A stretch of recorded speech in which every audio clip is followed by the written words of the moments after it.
పిఠాపురంలో జనసేన అధినేత పవన్ కళ్యాణ్ను ఓడించి వెనక్కి పంపుతామని సవాల్ విసిరారని, అది నెరవేరనందున తన పేరును పద్మనాభరెడ్డిగా మార్చమని గెజెట్ పబ్లికేషన్ కోసం పేపర్లు రెడీ చేసుకున్నానని కాపు ఉద్యమ నేత మాజీ మంత్రి ముద్రగడ పద్మనాభం మీడియా సమావేశంలో వెల్లడించారు.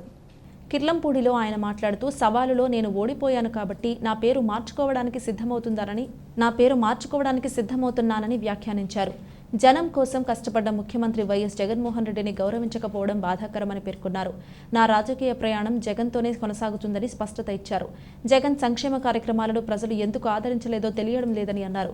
ప్రజల కోసం కోట్లాది రూపాయలతో సంక్షేమ పథకాలను అందజేసిన వైసీపీని ఆదరించలేదన్నారు. ఇంత భారీ ఎత్తున సంక్షేమ పథకాలు అమలు చేస్తున్న ముఖ్యమంత్రి జగన్ను పరాజయం పాలు చేశారని తెలిపారు. ఎన్డీఏ కూటమి అమలు చేస్తామని హామీ ఇచ్చిన సంక్షేమ పథకాలు చూసే ప్రజలు ఓట్లేసి ఉంటారన్నారు. సంక్షేమ పథకాలు అభివృద్ధి చేసే ముఖ్యమంత్రిని గెలిపించకపోతే ఎలాగని ప్రశ్నించారు. కూటమి తరపున గెలుపొందిన అభ్యర్థులందరికీ శుభాకాంక్షలు తెలియజేశారు.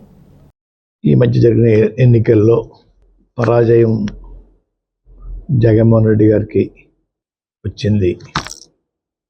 కానీ వారు కోట్లాది రూపాయలు సంక్షేమ కార్యక్రమాలు పేదవారికి ఆక్సిజన్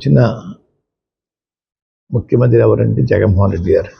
దేశంలో ఇటువంటి పథకాలు పెట్టిన ఏ ముఖ్యమంత్రి కూడా సాహసించలేదు. అటువంటి సాహసం మా జగన్మోహన్ రెడ్డి గారు చేశారండి. కానీ ప్రజలు ఎందుకు రిసీవ్ చేసుకోలేదు అనేది నా ప్రశ్న.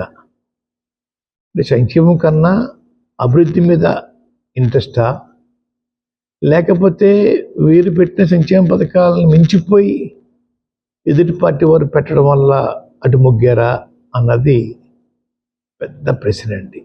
సంక్షేమ పథకాలకి ప్రజలు ఓటైనప్పుడు రాబోయే రోజుల్లో ఏ ముఖ్యమంత్రి కూడా సంక్షేమ పథకాల జోలికి వెళ్లకుండా ఉండే వాతావరణం ప్రజలు కల్పించారని అనుకుంటా ఉన్నాను. ఓటమి చెందాను అన్న మాట ప్రకారంగా నా పేరు పద్మనాభరెడ్డిగా మార్చమని చెప్పేసి గెజెట్ పబ్లికేషన్ కోసం పేపర్స్ అన్నీ రెడీ చేసుకున్నానండి. రేపు ఇంట్లో పూర్తిగా నింపి పేరు మార్పు కోసం దరఖాస్తు చేస్తానండి.